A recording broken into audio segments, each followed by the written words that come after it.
A nossa lição hoje, é a lição 12 da revista, né? É o capítulo 13. Nós vimos na semana passada o capítulo 11, 12, o finalzinho do 10 com a Ruth, né? E o versículo-chave ali que a revista nos traz é o de 34 a 35 do capítulo 13, que vai dizer: Eu lhes dou um novo mandamento, que vocês amem uns aos outros, assim como eu os amei. Que também vocês amem uns aos outros. Nisto todos conhecerão que vocês são meus discípulos, se tiverem amor uns aos outros. E o alvo da lição, eu troquei aqui algumas coisas, tá, irmãos? E a gente já vai entender por quê, né? Então não está exatamente como está aí na sua revista, mas eu coloquei assim: ao estudar essa lição, vamos reforçar nossa convicção a respeito da soberania de Deus, ser encorajados a amar como Jesus amou, e mesmo quando falharmos, vamos lembrar que Deus é fiel, mesmo quando somos infiéis, tá? Então esse é o alvo da nossa lição de hoje, capítulo 13. Esse é um dos mais emblemáticos textos em toda a Escritura. A passagem quebra muitos paradigmas humanos sobre obediência e demonstração de amor. Jesus Cristo, como modelo perfeito de humanidade, deixou-nos um legado simplesmente fascinante e é isso que nós vamos ver. Então, só para a gente contextualizar, irmãos, a gente está entrando, como eu disse no início, né, na lição 12, capítulo 13. Pela nossa revista, ainda que tenham muito mais capítulos do que isso, faltam apenas, irmãos, olha só, mais 5 lições, né? A gente está na 12, se eu não me engano, vai até a 17 ou 18, alguma coisa assim, a nossa revista, né? Eventualmente, nós vamos seguir fazendo talvez uma ou duas aulas por lição, né? Mas também, quando der, a gente acaba fazendo uma única aula para um único capítulo.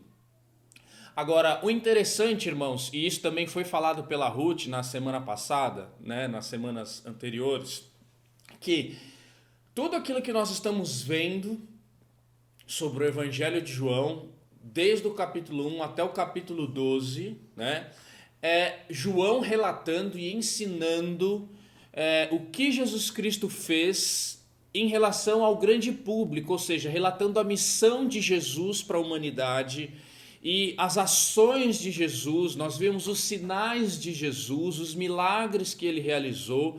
Então, até o capítulo 12, nós vemos esse ministério público de Jesus, né?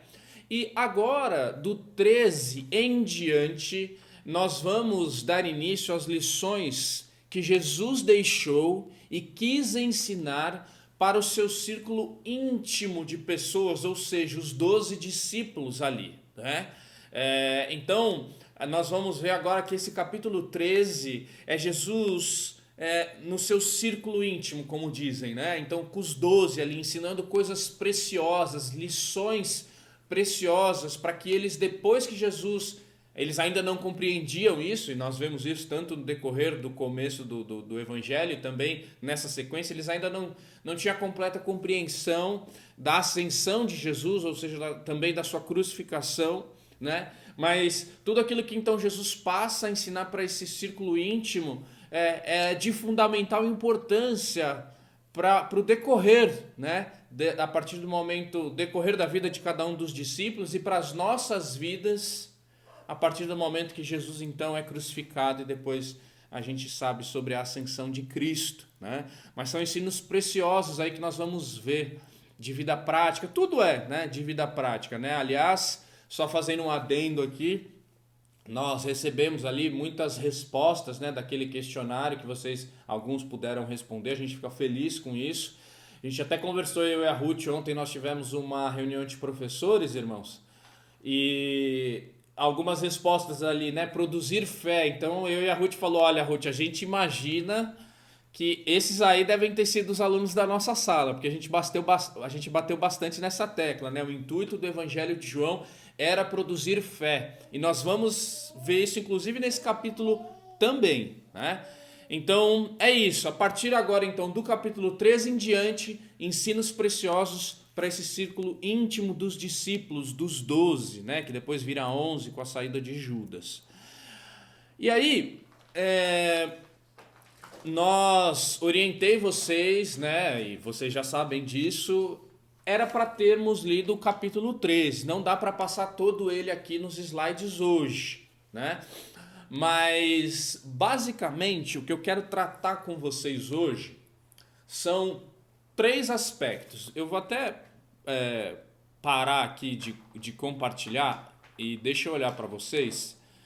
Porque eu quero hoje, no capítulo 13, compartilhar 3 aspectos importantes com vocês. Eu quero que vocês, se possível, tomem nota disso, anotem, para que vocês possam compreender e, eventualmente, reler, né, o capítulo 13 com essa perspectiva no momento da leitura. Então, quando você faz a sua leitura da Bíblia, a gente capta algumas coisas. Qualquer tipo de leitura, não é só da Bíblia. Quando você lê uma informação, você busca essa informação e você alcança ali algum tipo de conhecimento com isso, né? Mesmo que seja uma notícia comum, né?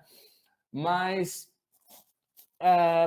eu não sei, até antes de eu começar, vocês ao lerem o capítulo 13 do Evangelho de João, vocês conseguiram enxergar alguma coisa, algum atributo de Deus ou do próprio Senhor Jesus Cristo, alguma coisa que chamou a atenção dos irmãos do capítulo 13 do Evangelho de João em específico, hein?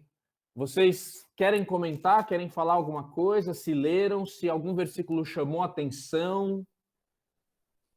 O Jesus ele falou que deu dando exemplo como servir as pessoas.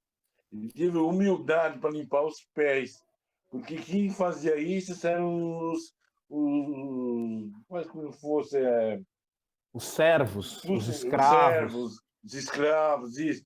Fazia Excelente. muito, era um serviço humilhante. Então Excelente. Jesus se rebaixou um pouco, mas não se esvaziou-se um pouco naquele momento, né? Excelente. Muito bom, Flávio. Esse vai ser um dos temas, então. Quando eu disse para vocês, eu dividi esse capítulo em 3. Eu quero falar um pouquinho com vocês sobre 3 assuntos que a gente enxerga nesse capítulo. Um deles é isso que você falou, Flávio. Amor, humildade, serviço, né? Alguém mais quer comentar alguma coisa? Algum versículo que chamou a atenção? Eu também me chamo a atenção na parte lá que Jesus ele libera que Satanás entra em Judas Iscariotes. Jesus ele é todo poderoso, né? Ele podia muito bem parar, não vou seguir não, porque eu não quero sofrer, né? Mas o amor dele é tão fora de série, né? Tão incompreensível para nós, que ele foi fiel à nossa salvação, fiel como Messias, né? E isso, eu sinto até espiritualidade nisso, porque assim, é estrondoso, né? E ele não como que eu posso dizer? Ele não desviou do caminho dele, né? Como Messias. Isso é incrível, né? Isso me chamou bastante atenção. Excelente, Diogo. Essa parte que você falou assim, eu vou deixar a Eliza, essa parte que você falou assim, ele liberou, né, vamos dizer assim, e é difícil para nossa limitação humana compreender. Ele liberou que Satanás entrasse ali, né, em Judas. É um dos outros aspectos que eu quero falar, porque o Flávio falou de amor, serviço, humildade, e o que você está falando vai entrar no campo da soberania de Deus. E é outro aspecto que eu quero falar hoje também. Muito bom. Elaise? Na verdade, não sei se é um aspecto, mas me chama a atenção o começo do capítulo, em que fala assim, como ele amou os seus, ele resolveu amá-los até o fim, né? Ótimo. Seguindo, isso me marcou bastante. Ótimo. E esse amar até o fim, Elaise, isso quer dizer que aqueles a quem ele amou é até o fim. O que isso significa? Que a nossa salvação, ninguém perde a salvação. Aqueles a quem Deus escolheu de antemão, vão viver com ele na glória. Isso é promessa de Deus, e ninguém quebra uma promessa de Deus, ninguém tem poder para isso, né? Isso deveria nos trazer alívio e satisfação, porque diante de tudo aquilo que a gente passa nessa vida, nós sabemos para onde vamos, né? E quando às vezes a gente perde essa perspectiva, é que a gente se frustra, que a gente se chateia, que a gente esquece, e é normal no nosso dia a dia, na nossa vida como ser humano, na nossa limitação. Às vezes perder o foco e perder essa visão de que Deus nos amou até o fim e achar que a nossa vida é essa vida aqui na Terra, e por conta disso às vezes a gente acaba se frustrando. Mas quando a gente olha para isso que chamou a tua atenção, Elaise, que Jesus nos amou até o fim, nós lembramos que, olha, eu estou passando por isso, mas eu vou estar com Jesus na glória um dia, né? Então essa promessa é maravilhosa. Ruth? Eu queria pegar o gancho de vocês, porque, de fato, tudo isso que você falou é maravilhoso ver isso. E o 18, né, que diz que ele nos conhece. E por nos conhecer, saber das nossas limitações, ele nos dá uma ordem mais para frente, que é para a gente se amar. Amém. E amar os outros, não é só nós, né? Amém. Não é nos amarmos, nós aqui, mas amarmos-nos enquanto humanos, né? Gente, pessoas. E isso daí é uma tremenda de uma ordem complicada pra caramba, né? Para cumprir. Ótimo. Então, olha só, tudo isso que os irmãos comentaram, olha que interessante, são 9h32. O velho tempo, né?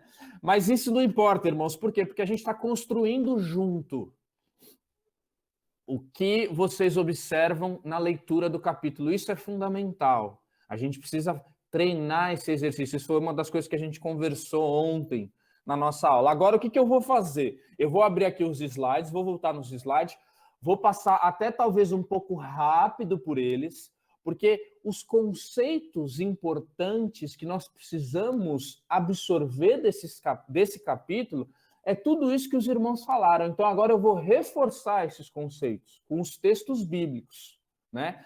E depois você tem todo o tempo para ruminar, né? O boi lá, ele não fica, o boi, a vaca, né? Não tô, pelo amor de Deus, não estou falando de ninguém aqui, eu só estou dizendo o aspecto, né? Ele não fica com o matinho dele comendo um tempão, não dizem, né? Que ele fica lá na boca mastigando, não sei quantas vezes, ele vai ruminando aquilo, né? Até digerir. É isso que nós temos que fazer, né? Com a palavra de Deus. Mas então é isso. Eu vou agora sim compartilhar novamente a tela aqui. E eu vou passar um pouquinho rápido por esses slides, tá? Para destacar então esses 3 aspectos que eu quero falar com vocês hoje. Soberania de Deus, ou de Jesus Cristo, a soberania, o controle de todas as coisas, o amor. E tem um aspectozinho que esse talvez é o que chama a atenção mais do Renan, né? Se eu tivesse como aluno hoje. As emoções de Pedro. E a gente vai entrar um pouquinho, vai falar um pouquinho sobre o bom e velho Pedrão, né? Mas vamos lá, deixa eu compartilhar aqui com vocês novamente. Então vamos lá. Então já percebi que vocês leram o capítulo, isso para mim foi fundamental, fico feliz com isso. Nós vemos ali na primeira parte, então são 38 versículos, né? Então na primeira parte, do 1 ali até quase, podemos dizer, até o 17, é aquilo que a gente vai ler sobre a cerimônia de lavar os pés, né? É aquilo que o Flávio nos trouxe sobre esse exercício que Jesus faz para ensinar os discípulos. A cerimônia da lavagem dos pés ilustra o grande amor divino e instrui os discípulos de Jesus sobre a humildade. Como exercício prático, antes de qualquer coisa, precisamos ler os textos de Mateus 22, do 37 ao 39, e de 1 João, capítulo 4, do 19 ao 21. Esse de 1 João eu mandei no nosso grupo do WhatsApp, e o de Mateus vocês podem ler depois, por conta agora do nosso tempo, e refletir sobre o dever que nós temos de amar. Então, nessa parte do relato, ou seja, imagine essa cena de Jesus lavando os pés, assim, é um símbolo, na verdade, não é a maior, porque a maior é de fato a cruz, mas inclusive isso aponta para a cruz, é a exemplificação do amor divino, né? O amor divino foi demonstrado por Jesus nessa parte do capítulo. Jesus se levantou da ceia, tirou suas vestes e, tomando uma toalha, cingiu-se. Nos procedimentos dos judeus, quando uma pessoa chegava da rua e ia tomar uma refeição, ela passava normalmente por um ritual padronizado na lei judaica, em que tinha de lavar as mãos. Tinha o jeito certo de colocar a mão, o jeito certo de derramar água e tinha-se a prática de lavar os pés. Pela maneira como as pessoas se colocavam à mesa, que era baixa e rente ao chão, as mesas eles praticamente comiam no chão, né, sentados ali, no chão. Elas se inclinavam para um lado, colocando os pés para o outro lado, próximos de outra pessoa. Por isso que era importante lavar os pés, porque quase que um pé encostava no outro ali, né? Nas casas de pessoas mais ricas havia um empregado que fazia esse trabalho, ou seja, que lavava os pés, né? Chegava-se a casa, tirava-se a sandália e o empregado lavava ali os pés. Numa casa que não tinha esse empregado, tal tarefa ficava por conta do grupo, das pessoas que chegavam. Era normal, então, destacarem a pessoa de menor expressão do grupo para lavar os pés dos outros. E aí, o trecho ali, né? Esse trecho de João, capítulo 13, do 13 ao 17, né? Vocês me chamam mestre e senhor, e com razão, pois eu sou. Pois bem, se eu, sendo o senhor e mestre de vocês, lavei-lhes os pés, vocês também devem lavar os pés uns dos outros. Eu lhes dei o exemplo, para que vocês façam como lhes fiz. Digo-lhes verdadeiramente que nenhum escravo é maior do que o seu senhor, como também nenhum mensageiro é maior do que aquele que o enviou. Agora que vocês sabem estas coisas, felizes serão se as praticarem. Então, nesse momento, Jesus Cristo fez o trabalho do escravo, irmãos. Identificou-se como o menor.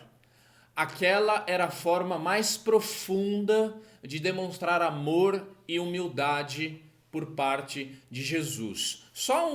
Abrindo um parênteses aqui, nesse versículo quando ele fala assim, como também nenhum mensageiro é maior do que aquele que o enviou, mensageiro aqui, a palavra no grego é apóstolos, da onde vem de fato a palavra apóstolo. Então hoje,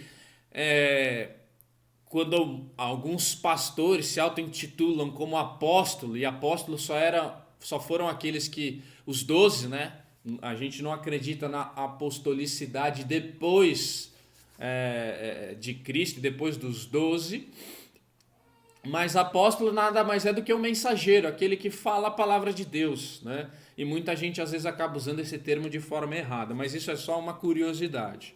O importante aqui é falar que Jesus, o nosso mestre, Jesus Deus, irmãos, lembrem que a gente está vendo o tempo todo que Jesus é Deus. Ele se ajoelha e lava o pé das pessoas. Existem religiões hoje que tem o lava-pés como dogma, assim como a ceia do Senhor e o batismo. Isso também está errado, tá, irmãos? Porque o lava-pés aqui é o princípio que é importante, né? Não é que a gente tem que ter cerimônias em que um lava os pés dos outros, não é isso. Mas é para mostrar que nós, como cristãos, nós devemos estar disposto a fazer todo tipo de serviço ao nosso próximo, aqueles que precisam, seja ele qual for, independente da sua posição que você tem hoje, por exemplo, seja ela mais alta posição na vida profissional ou não, né? No seu ciclo social ou não, mas nós temos que estar dispostos a servir uns aos outros, seja qual serviço for, né? Agora, e depois a gente ainda vai voltar um pouquinho sobre a exemplificação do amor divino, mas eu quero falar com vocês sobre a soberania de Jesus e o controle do tempo e da história.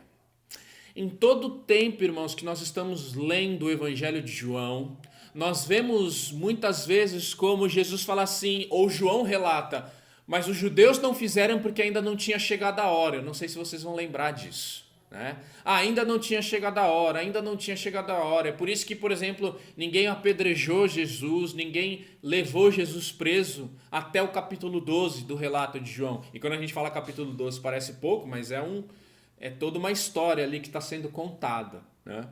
Agora, percebam na leitura, e aí eu destaquei aqui alguns versículos ao longo do capítulo 13, que demonstram que Jesus ele tem o controle de tudo que vai acontecer nas suas mãos, porque Jesus é Deus, né?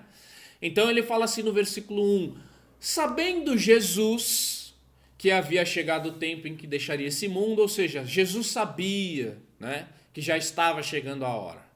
Versículo 3, Jesus sabia que o Pai havia colocado todas as coisas debaixo do seu poder. Versículo 11, pois ele sabia quem iria traí-lo, e aí já falando de Judas. Versículo 18, não estou me referindo a todos vocês, conheço os que escolhi, como também disse a Ruth, né, no início, mas isso acontece para que se cumpra a Escritura. 19, estou lhes dizendo antes que aconteça, ou seja, Jesus já sabia, né? E aí por que ele fala isso para os discípulos? Para produzir fé. Olha como tudo, irmãos, se conversa. E como tudo está interligado, ou seja, quando nós estamos lendo as Escrituras, nós temos que ler com essa perspectiva, né? Que tudo está interligado, tudo está se conversando. Então olha só no versículo 19, estou lhes dizendo antes que aconteça, a fim de que quando acontecer vocês creiam que eu sou. Lembra que o objetivo era produzir fé, né? Versículo 27, o que você está para fazer, faça depressa, disse-lhe Jesus. E aí, Diogo, e aí a todos também, né? Por que isso é tão importante, irmãos? Vejam, o versículo 18, ele quase que responde o versículo 27.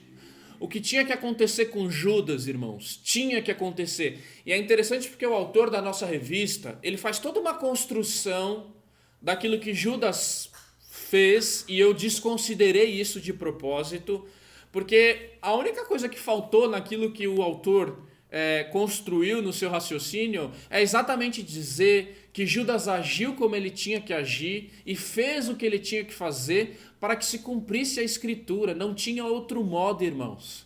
Não tinha outro jeito. Não tinha outra opção. Judas tinha que fazer o que ele fez, né?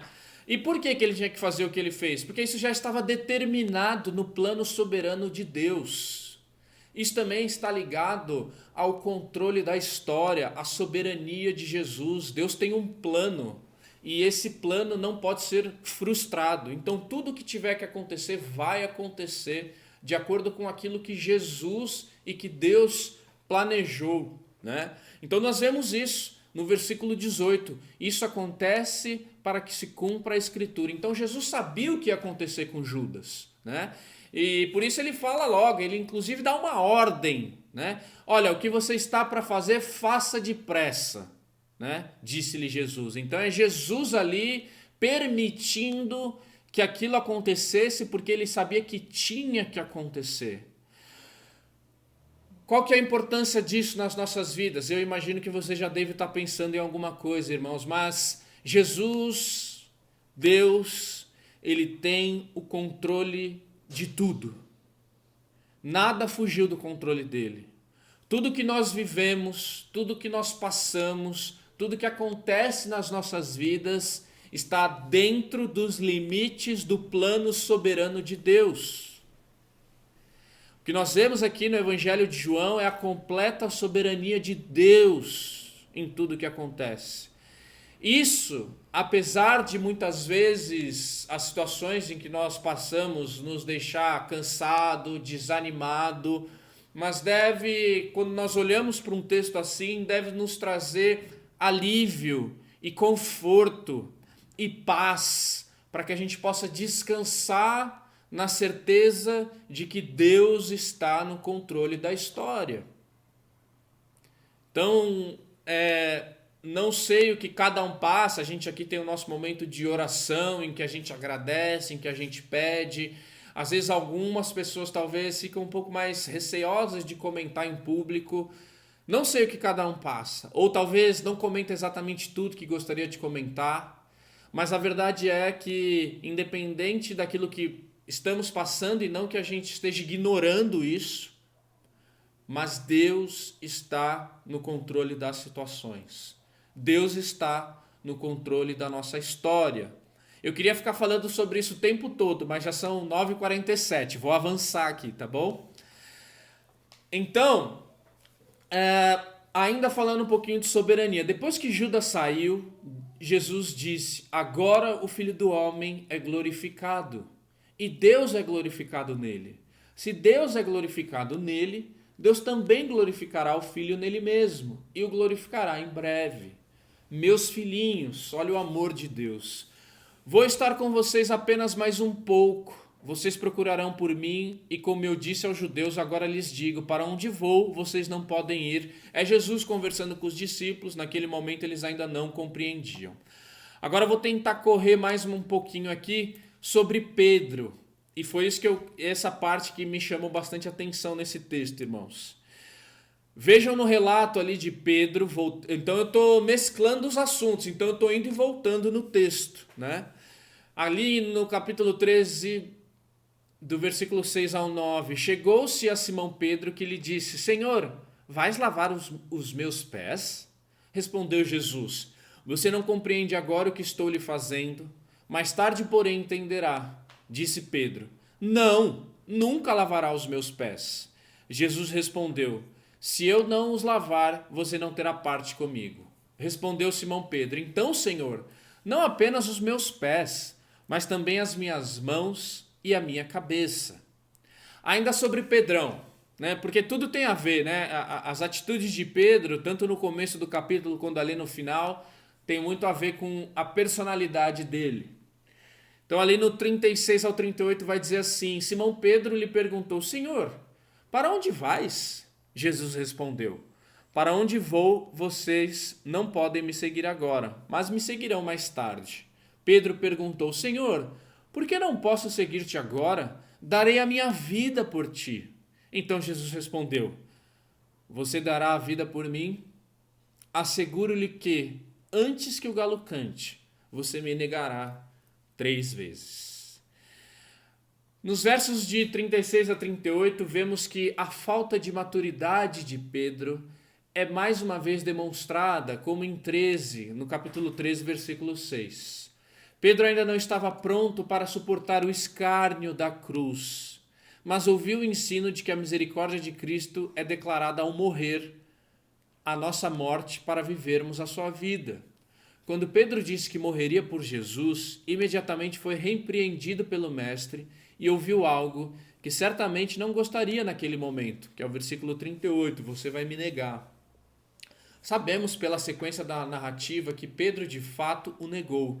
Sabemos também que Cristo, por misericórdia, o reestabeleceu ao ministério. Um comentário aqui da Bíblia de Genebra. Pedro, com a sua característica impulsividade, contestou a iniciativa de Jesus, pois não compreendeu o simbolismo oculto na ação. Era uma antecipação da cruz, mediante a qual a purificação do perdão de Deus seria finalizada. Com efeito, Pedro disse: nunca me lavarás.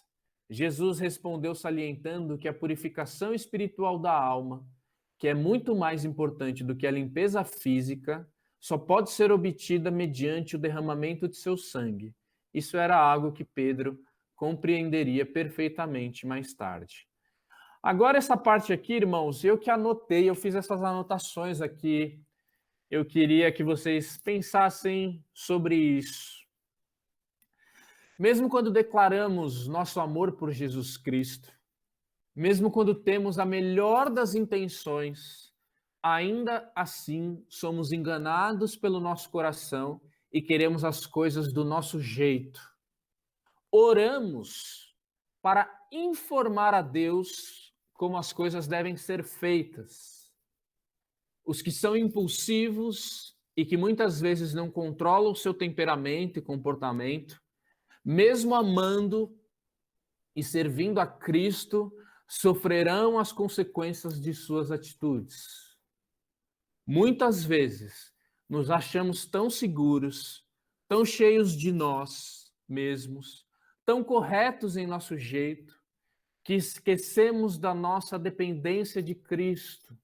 Passamos a confiar nos nossos recursos e no poder do nosso eu.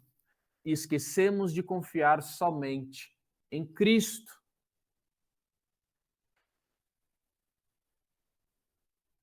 Deixa eu olhar aqui para vocês.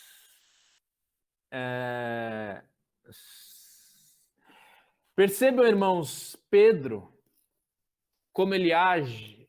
Pedro, como muitos aqui de nós, amava o Senhor Jesus Cristo. Ama, né? A gente sabe, depois de toda a história de Pedro, inclusive das suas cartas. E mesmo nós, em muitas situações, mesmo, como eu disse ali, tendo as melhores das situações, nós agimos de acordo com aquilo que o nosso coração manda e não de acordo com as Escrituras. Nós somos impulsivos, muitas vezes, no nosso temperamento, no nosso comportamento. Como eu disse ali, nós oramos falando, ó Deus, faça isso ou faça aquilo, né? Ao invés de orar a Deus, seja feita a sua vontade. E Pedro ali, ele tinha a melhor das intenções. Não, você não vai lavar os meus pés. E aí Jesus fala assim, olha, se eu não lavar os seus pés, você não tem parte comigo. E aí nesse momento Pedro fala assim, não, então peraí, então lava meu pé, meu braço, minha mão, né? Mais uma vez Pedro ditando para Jesus como ele deveria fazer. Né? Até mesmo às vezes quando nós compreendemos as Escrituras, ainda nos falta, porque nos falta maturidade, né? Para todos nós, cada um aqui eu imagino que deve saber e compreender e enxergar talvez em você algumas dessas características de Pedro, né? Porque elas servem para nos instruir a como lidar, né, no dia a dia. Agora, vocês sabem, e como eu disse também no final ali do slide, Pedro, ele sofreu as consequências da sua impulsividade. Ele falou, jamais vou te negar, eu vou morrer por você. E Pedro nega Jesus por 3 vezes. E nós achamos, mas como que Pedro pode ter negado a Jesus? Talvez nós fazemos isso o tempo todo, no nosso jeito de agir, no nosso jeito de falar, na nossa caminhada cristã. Agora, sabe o que nos conforta, irmãos? Sabe o que nos ajuda? É porque é Cristo quem nos aperfeiçoa. Não é pelas nossas forças, porque pelas nossas forças a gente não vence. Sabe o que nos conforta? É que a palavra de Deus em Hebreus, capítulo 12, versículo 6, vai dizer que ele disciplina a quem ele ama. Ele disciplina os seus filhos. E ele vai dar o exemplo lá em Hebreus. Se vocês que são pais e são maus disciplinam os seus filhos, imagina eu. Então, aqueles que são disciplinados pelo Senhor têm que glorificar a Deus. Porque eles estão sendo, e nós estamos sendo aperfeiçoados para aquilo que Deus quer que nós façamos. E façamos de maneira correta. Não é?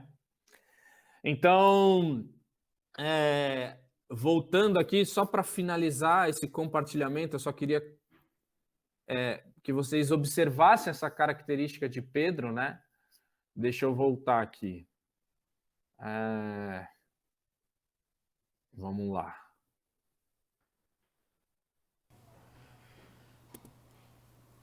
Lembrando, né? Foi também aquele texto que eu mandei para vocês no grupo. Se somos infiéis, ele permanece fiel, pois não pode negar-se a si mesmo. E aí vocês têm também o texto de Hebreus que eu disse, né? Hebreus capítulo 12, do versículo 5 até o 7. Suportem as dificuldades, recebendo-as como disciplina. Deus os trata como filhos, pois qual filho que não é disciplinado por seu pai? E aí depois, irmãos, sobre o restante da lição, e tem a ver também com aquilo que o Flávio comentou, e um dos 3 aspectos que eu queria comentar com vocês: soberania, lidando com as nossas emoções, e também a questão da humildade, do amor, do serviço e do testemunho. Tem todo o texto ali, a construção daquilo que Jesus ensina para os discípulos, que é João capítulo 13, do 5 até o 11, né? Tem o texto aí, vocês têm também, a gente pode ler depois, não há tempo agora. E também do 12 ao 17, onde no finalzinho Jesus vai dizer: agora que vocês sabem estas coisas, felizes serão se as praticarem. O padrão do amor que os discípulos deveriam ter uns pelos outros é o mesmo que o Senhor derramou em abundância sobre eles. O mandamento do amor não era novo. Toda a lei e os profetas foram resumidos no mandamento duplo. E aí tem lá os textos de Deuteronômios, Levíticos, Marcos, Gálatas. Mas com seu ensino e ainda mais com seu exemplo, Jesus lhe deu nova profundidade de significado. Diante dos fatos, resta-nos apenas amar. Nesse sentido, era de se esperar que os discípulos amassem Jesus até o fim, inclusive na cruz. Esse é um texto ali da tua revista. E para finalizar, a ação de Jesus era uma lição sobre humildade, mas também demonstrava o princípio do serviço abnegado, que dentro em breve seria exemplificado na cruz. Os cristãos devem estar dispostos a realizar os serviços mais humildes uns pelos outros. E para concluir, soberania de Deus, amor, humildade e lidar com nossas emoções são alguns dos ensinamentos desse texto, desse capítulo 13. Compreender o amor de Jesus não é tarefa simples, também como disse a Ruth no início. Para experimentar e viver esse amor, é preciso conhecer e reconhecer os feitos e fatos sobre Jesus Cristo e, principalmente, reproduzi-los em ato de obediência na relação com aqueles que estão à nossa volta. Então, é assim que a revista conclui esse ensinamento. E tem uma frase também da revista que eu achei bastante interessante, eu não coloquei aqui, mas talvez você ache ela aí. Vai dizer, irmãos, que assim como muitas das coisas, fé, obediência e amor, é muito mais do que um sentimento, é uma atitude. Deus requer isso de nós, como uma atitude. Nós temos que amar os outros, porque Cristo nos amou primeiro. Independente de quem seja a pessoa, independente do prejuízo que ela nos causou, do dano, da ofensa, Jesus nos amou primeiro. E tem uma parte no texto também que eu não falei pelo tempo, mas que Jesus ele entrega um pão molhado, né? Ele fala assim, para Judas, né? E esse ato, irmãos, sabe quando eu li isso, achei bem interessante. Sabe no aniversário, quando você corta o primeiro pedaço de bolo e dá para aquela pessoa especial? Jesus fez isso com Judas. Demonstrando que Jesus, apesar de tudo, ele tem profundo amor pelos pecadores. Nós não entendemos, nós não compreendemos, não dá para entender. Mas Deus requer de nós uma atitude de amor, mesmo contra aqueles que nos fizeram mal, mesmo contra aqueles que nos ofenderam. Enfim, você sabe aí, eventualmente, enquanto eu falo, te vem pessoas na mente. E nossa vida cristã é assim. Ela não é fácil, é por isso que a porta é estreita. Mas Jesus é o nosso supremo pastor, aquele que nos deu o exemplo maior de humildade, de amor, de mansidão. E também nos disse e nos mostra nos seus textos que ele é soberano em todas as coisas. Então, apesar de tudo aquilo que nós estamos enfrentando, sofrendo ou passando, Jesus tem o controle da história. Então, é assim que eu gostaria de concluir com os irmãos. No meu relógio aqui são 10:01. Não há tempo para mais nada, como já dizia o cara da televisão. Mas que vocês meditem sobre isso no capítulo 13, a soberania de Deus, as nossas emoções em relação a Deus, como Pedro, e também no amor e na humildade de Jesus Cristo, como o Supremo Senhor.